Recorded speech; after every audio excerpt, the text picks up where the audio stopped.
I'm Sarah, a desperate mom, scraping by in a Chicago diner when one insane deal flipped my world upside down. How did I, a nobody, leave a millionaire speechless with a single brave choice? Stick around, this story's nuts, and you won't believe what happened next.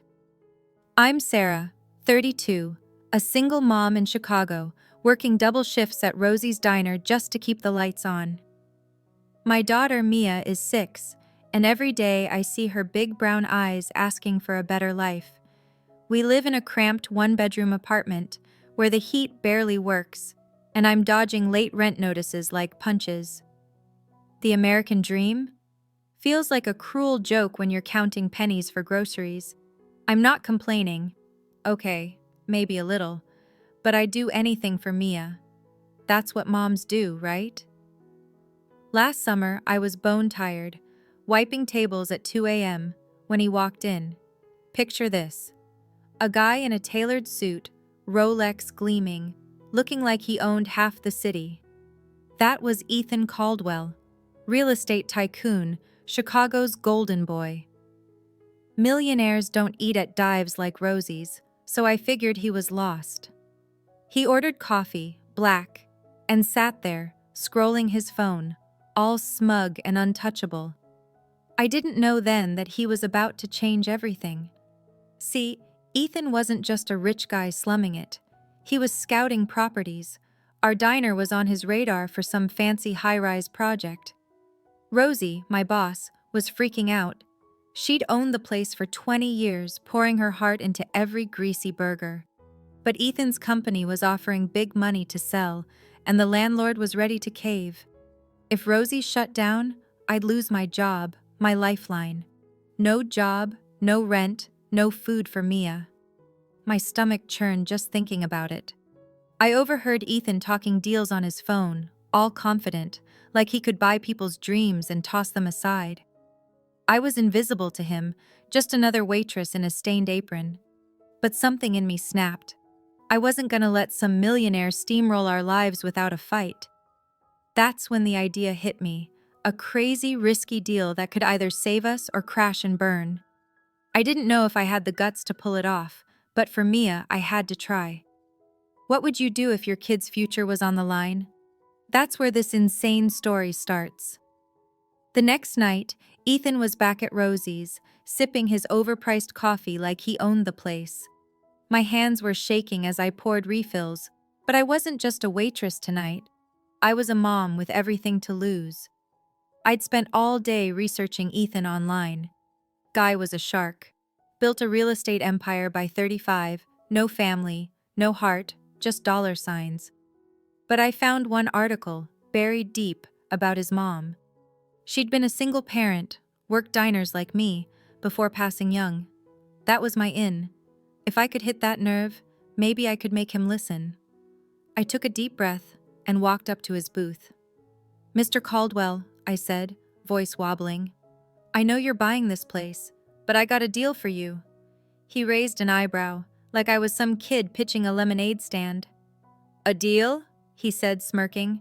"Sweetheart, you can't afford my coffee." Ouch, but I wasn't backing down. I slid into the booth across from him, ignoring the stares from the other waitresses. "Hear me out," I said. "You want Rosie's? Fine, but give us a chance to keep it running." My pitch was nuts, even to me. I proposed Rosie's as a community hub, not just a diner. Free meals for kids, job training for single moms like me, funded by a cut of his high-rise profits. In exchange, Rosie would sell, but only if he leased the space back to her for $1 a year. It was a long shot. Why would a millionaire care about a greasy spoon?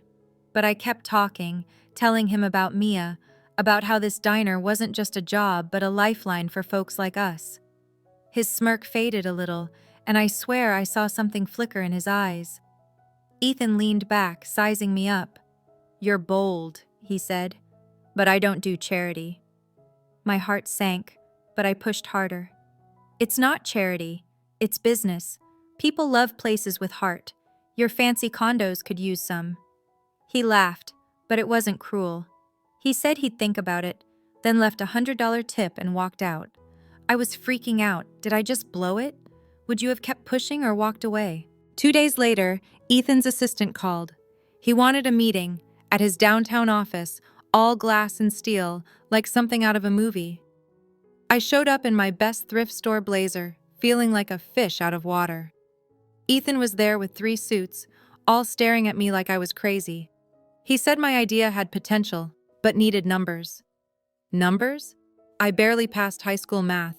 I spent nights crunching budgets on my phone, calling Rosie, begging for data. I was drowning, but Mia's face kept me going. The next meeting was brutal. Ethan grilled me. Profit margins, foot traffic, tax breaks. I stumbled, but I kept coming back to the people. Rosie, the regulars, the kids who'd go hungry without the diner. Ethan's team whispered about PR value, but he stayed quiet, watching me like a hawk. I was sure I'd lost him. Then he said, "One last meeting. Bring your daughter." My heart stopped. Why Mia? Was this a power play? I couldn't say no, but I was terrified. What was he planning? The final meeting was at Rosie's, after hours. Just me, Mia, and Ethan. My hands were clammy as I held Mia's little hand, her backpack slung over her shoulder. Ethan walked in, no suit this time, just a sweater. He looked human. He knelt down to Mia's level and asked her about school. She babbled about art class, and he listened, actually listened. Then he turned to me. "Sarah, why'd you bring her?" I froze, then let it rip. "Because she's why I'm fighting. You're a millionaire, you don't get it. This diner's all we've got.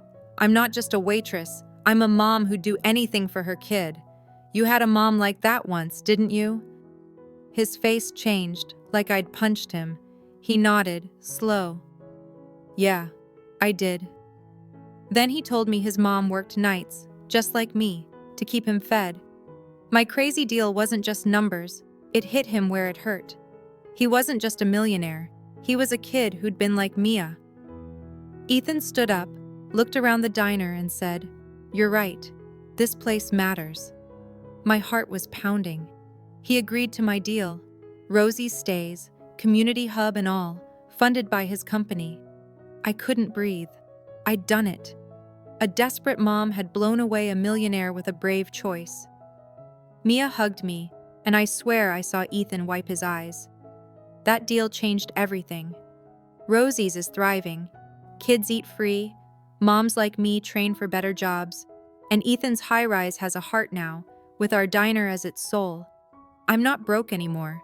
I'm managing the community program, and Mia's got new sneakers and a bigger smile. The American dream? Maybe it's not a joke after all. Ethan stops by sometimes, not as a tycoon, but as a guy who gets it. I never thought a desperate mom like me could make a millionaire see the world differently, but here we are. What would you have done in my shoes? Drop a comment, let's talk. If this story hit you, smash that like button, share it with your friends, and subscribe for more insane stories like this. Hit the bell so you don't miss the next one. Thanks for watching, and I'll see you in the next video.